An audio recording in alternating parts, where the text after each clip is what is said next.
បាទជំរាបសួរពុកម៉ែបងប្អូនទាំងអស់គ្នាយើងជួបគ្នាជាថ្មីបន្តទៀតហើយនៅវីដេអូរបស់ខ្ញុំហើយវីដេអូនេះខ្ញុំនឹងចែករំលែកទៅកាន់ពុកម៉ែបងប្អូនទាំងអស់គ្នានៅទស្សនវិជ្ជា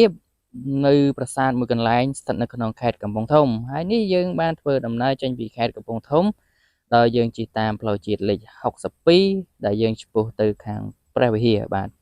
ហើយនេះជាទស្សនវិជ្ជានៅតាមដងផ្លូវខ្ញុំឃើញពីទស្សនវិជ្ជានៅតាមដងផ្លូវគឺមានទេសភាពស្រស់ស្អាតមែនទែនដោយអមជាមួយនឹងដើមរុក្ខជាតិផ្សេងជាច្រើនហើយនេះយើងបានកំពុងតែបន្តសកម្មភាពរបស់ខ្ញុំហ្នឹងគឺយើង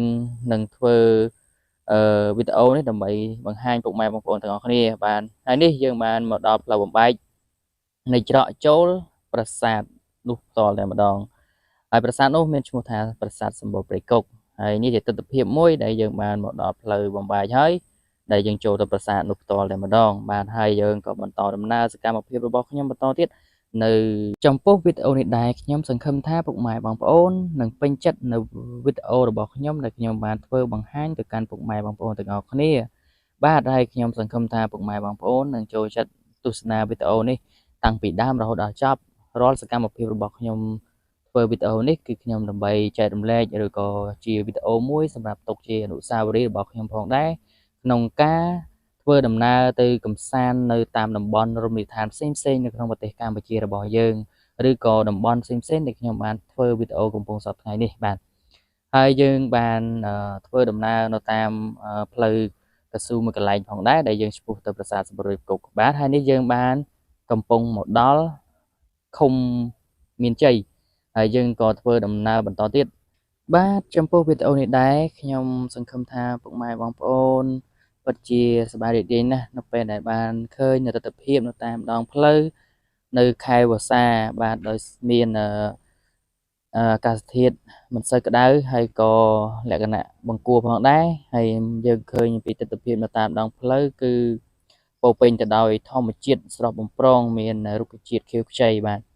ហើយនេះយើងបានបន្តសកម្មភាពក្នុងការធ្វើដំណើរដើម្បីទៅដល់ប្រាសាទនោះផងដែរហើយជាទស្សនវិជ្ជាមួយដែលខ្ញុំបានបង្ហាញពុកម៉ែបងប្អូនសង្ឃឹមថាពុកម៉ែបងប្អូនចូលរួមទស្សនាទាំងអស់គ្នាហើយកុំភ្លេចជួយចុច Subscribe ឬក៏ជាវនៅ Channel របស់ខ្ញុំបាទដើម្បីជាការគាំទ្របន្តទៀតចឹងណាពុកម៉ែបងប្អូនបាទហើយនេះយើងបានមកដល់ច្រកចូលនៅប្រាសាទសម្បូរព្រៃគុកហើយបាទចំពោះវីដេអូនេះគឺយើងឃើញថាយើងបានធ្វើដំណើរនៅតាមដងផ្លូវដែលយើងឆ្ពោះទៅប្រាសាទសម្បូរព្រៃគុកនោះហើយបងប្អូនឃើញអំពីទស្សនវិជ្ជាទាំងនេះខ្ញុំគិតថាបងប្អូនប្រហែលជាចង់ស្គាល់ប្រាសាទនេះផងដែរបាទហើយចំពោះវីដេអូនេះគឺខ្ញុំធ្វើឡើងដើម្បីជាការចែករំលែកទៅកាន់ពុកម៉ែបងប្អូនឲ្យស្គាល់បាទហើយបើសិនជាពុកម៉ែបងប្អូនខ្លះក៏មិនទាន់ស្គាល់ក៏អាចមកទស្សនានៅប្រាសាទសម្បូរព្រៃគុកនេះផងដែរបាទបងប្អូនឃើញអំពីទស្សនវិជ្ជានៅតាមដងផ្លូវគឺមានដើមឈើជាច្រើនដើម្បីជាការរក្សានៅគ្រឹះប្រាសាទឬក៏ប្រាសាទជាដើមបាទហើយយើងឃើញពីទស្សនវិជ្ជានៅប្រាសាទនេះហើយគឺស្រស់ស្អាតមែនតើចំពោះប្រាសាទសម្បូរព្រៃគុកត្រូវបានកសាងឡើងនៅក្នុងចុងសតវត្សទី6ដើមសតវត្សទី7ដោយព្រះបាទឦសានវរ្ម័នទី1ហើយប្រាសាទនេះធ្វើឡើងដើម្បីឧទ្ទិសថ្វាយដល់ព្រហ្មញ្ញសាសនាចំពោះរចនាបថគឺរចនាបថសម្បូរបាទហើយដូចជាពុកម៉ែបងប្អូនបានឃើញហើយនៅទស្សនវិជ្ជានៅតាមប្រាសាទនានាគឺតែងតែមានសិលាចារឹកហើយចំពោះប្រាសាទនេះគឺយើងឃើញថាកសាងឡើងអំពីឥដ្ឋបាទហើយដូចជាបងប្អូនបានឃើញហើយនៅវីដេអូរបស់ខ្ញុំនេះគឺខ្ញុំនឹងបង្ហាញពុកម៉ែបងប្អូននៅប្រាសាទមួយមានឈ្មោះថាប្រាសាទយាយទ័ពបាទហើយនេះទស្សនវិជ្ជាដែលខ្ញុំបានឆ្ពោះទៅប្រាសាទយាយទ័ពគឺយើងឃើញពីទស្សនវិជ្ជានៅតាមផ្លូវគឺឃើញមានដើមឈើអមតាមដងផ្លូវគឺពិតជាស្រស់ស្អាតមែនទែនហើយនេះយើងបានមកដល់ផ្លូវចូលច្រកប្រាសាទយាយទ័ពហើយយើងឃើញអំពីការជួសជុលថែរក្សាហ្នឹងគឺខាងពួកគាត់គឺអស្ចារ្យមែនទែនបាទដោយគាត់អភិរក្សនៅប្រាសាទឲ្យបានគង់វង្សយូរអង្វែងទៅមុខទៀតបាទហើយវីដេអូរបស់ខ្ញុំមិនមានអ្វីច្រើនទេគឺខ្ញុំថតនៅសកម្មភាពដើម្បីបង្ហាញទៅកាន់ពុកម៉ែបងប្អូនទាំងអស់គ្នាឲ្យឃើញពីទស្សនវិជ្ជានៅ ប្រាសាទនៅក្នុងខេត្តកំពង់ធំនឹងបានចំពោះទីតាំងប្រាសាទហ្នឹងស្ថិតនៅ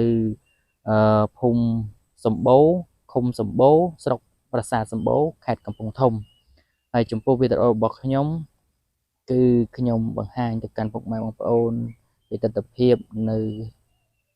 ជុំវិញប្រាសាទនោះផ្ទាល់តែម្ដងបាទចំពោះវីដេអូរបស់ខ្ញុំអត់មានអីច្រើនទេខ្ញុំមានតែប៉ុណ្្នឹងទេហើយខ្ញុំសង្ឃឹមថាពុកម៉ែបងប្អូនជាពិសេសយុវជនជួយថែរក្សានៅ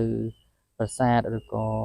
កេរដំណែលរបស់ដូនតាយើងឲ្យគង់វង្សយូរអង្វែងបាទជាចុងក្រោយខ្ញុំ